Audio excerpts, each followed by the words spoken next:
Good morning, everybody. Mike Roybal here with IT Colorado. Today we're going to be talking to you about cybersecurity policies. As many of you already know, IT Colorado is a managed service provider located in Northern Colorado, based out of Loveland. So I appreciate you being here and taking some time this morning to be with us.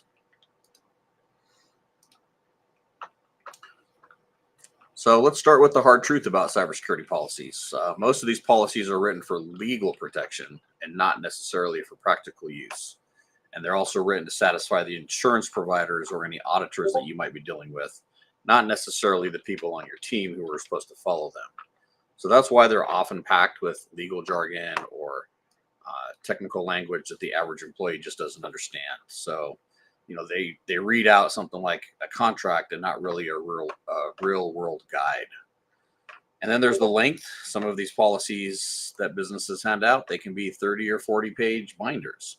And realistically, no one's really going to read that. Not during onboarding, not during a crisis, pretty much not ever. Even worse, these policies get written once during a big compliance push or maybe after a scare, and then they're never updated again. So meanwhile, your tech stack changes, your team grows, there's new threats that are emerging, but the policy is still sitting there. It's sitting there untouched. So the result is a team that doesn't know what's expected of them. They're not sure what to report, who to call, how to spot risky behavior until it's too late. And that's where the real damage happens. It's not from a lack of tools, but it's from a lack of guidance. So let's flip the script a little bit. What does the cybersecurity policy actually look like when it works? So it starts with language that your team understands. This isn't the place for technical acronyms or legal fine print. If your team can't quickly understand what to do in a given situation, the policy has already failed. Next, it needs to be practical. That means focusing on real life situations. Can the employees use their personal phones for work email? What should they do if they get a weird login alert? Is it okay to share files via Dropbox or text messages? A good policy answers these kinds of questions clearly and specifically. And then let's talk about the structure. Each section should be short and digestible. Aim for no more than 1 to 2 pages per section, ideally even less. And break these things down into bullet points or simple instructions. This isn't a contract, it's a handbook. And when people know what's expected and feel confident in how to respond to threats, you're not just checking a box, you're building a real security culture. There are a few foundational areas that every small business cybersecurity policy should cover. So let's walk through them. First is the acceptable use policy. This outlines how company-owned or company-accessed technology should be used. It covers things like personal browsing, software installations, using social media on work devices, and policies around plugging in personal USBs. It's also about setting expectations and protecting the organization from both intentional misuse and innocent mistakes. And the next is account security. Your team needs guidance around passwords and multi-factor authentication. Not just use strong passwords, but specifics like how to create them, how often they should be updated, whether password managers are encouraged, and how MFA should be used across all of your systems. This one section can stop a lot of attacks before they even start. Then there's remote work. So even in traditional industries, remote and hybrid setups are now kind of the norm. So this section should explain how employees should secure their home networks, avoiding public Wi-Fi, handling situations like sharing a device with family members.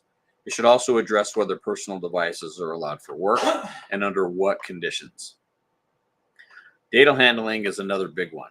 Every business stores sensitive data. It could be customer records, it could be payroll, internal financials, maybe even regulated data like tax documents or health info.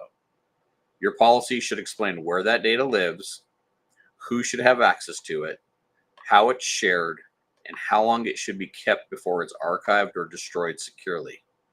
Mistakes with data handling often lead to breaches even without an outside attack. And finally, the incident response. This is the section no one wants to use, but everyone needs to have. So when something goes wrong, whether it's a phishing email, a ransomware alert, or a lost laptop, employees need to know what steps to take, Who should they report it to? What should they avoid doing? Time is critical in these security incidents, and a clear process can mean the difference between a close call and a full-blown disaster.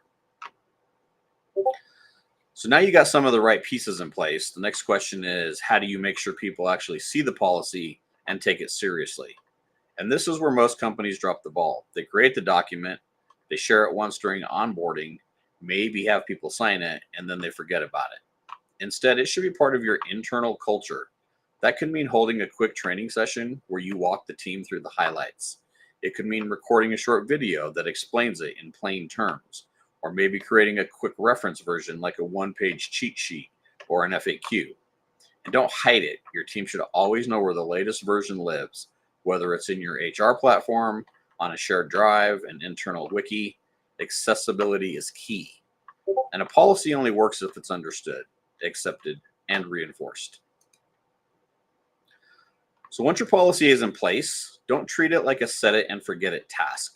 Technology is changing and threats are evolving, and your team is growing and adapting. So set a regular cadence to review and update this policy, ideally once a year or whenever there's a big change to your systems, your staff, or your business model. And make it someone's job to own the policy, not just to update it, but to answer questions and spot gaps. You don't need a full-time compliance officer. You just need someone who's going to pay attention. And if possible, make cybersecurity part of a regular conversation, a reminder during a team meeting, a phishing awareness game, maybe even just a Slack message during Cybersecurity Awareness Month. The goal is to normalize security, not make it scary or forgetful. So I appreciate your time in going over this. Please, if you would like to have a chat with me, you can reach out to, you can set up an appointment at itcolorado.com/book a call. This will give you a place to maybe give you 15, 20 minutes to, bend my ear a bit and talk a little bit about cybersecurity and how we can start implementing cybersecurity for your organization. So thanks again. Enjoy the rest of your morning or your afternoon, depending on when you're reading or watching this, and I'll talk to you soon.